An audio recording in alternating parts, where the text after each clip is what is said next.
শুভ, শোন, আমরা কি আজ রাতে এই পরিত্যক্ত বাড়িতে রাত কাটাবো? আমি জানি না অর্ণব, এই জায়গাটা নিয়ে অনেক ভয়ঙ্কর গল্প শুনেছি। আরে দোস্ত, আমরা কি এত সহজে ভয় পাবো? চলো একবার চেষ্টা করি। ঠিক আছে, চলো তাহলে। শুভ, মনে হচ্ছে কেউ আমাদের লক্ষ্য করছে।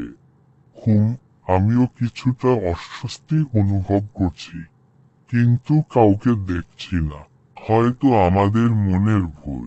চলো কিছুক্ষণ গল্প করি, তারপর শুয়ে পড়ি। ঠিক আছে। অর্ণব, শুনছো ওই শব্দটা কেমন অদ্ভুত? হ্যাঁ, শুনতে পাচ্ছি। চলো দেখি শব্দটা কোথা থেকে আসছে। এই আলমারির ভিতরে কিছু আছে। এটা তো একটা পুরনো ডায়েরি। এই বাড়ির মালিক ছিলেন একজন বিজ্ঞানী। তিনি অমরত্বের সূত্র আবিষ্কার করেছিলেন।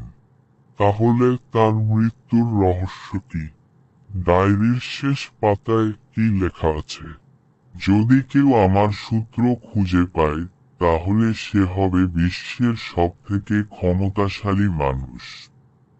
আমরা কি এই রহস্যের সমাধান করতে পারি? অর্ণব, কেউ আমাদের পিছনে দাঁড়িয়ে আছে।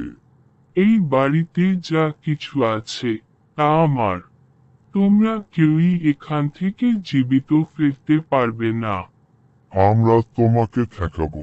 আমরা এই রহস্যের সমাধান করব। আমরা তাকে হারিয়েছি, অর্ণব। আমরা এই ডায়েরিটা নষ্ট করে দেব।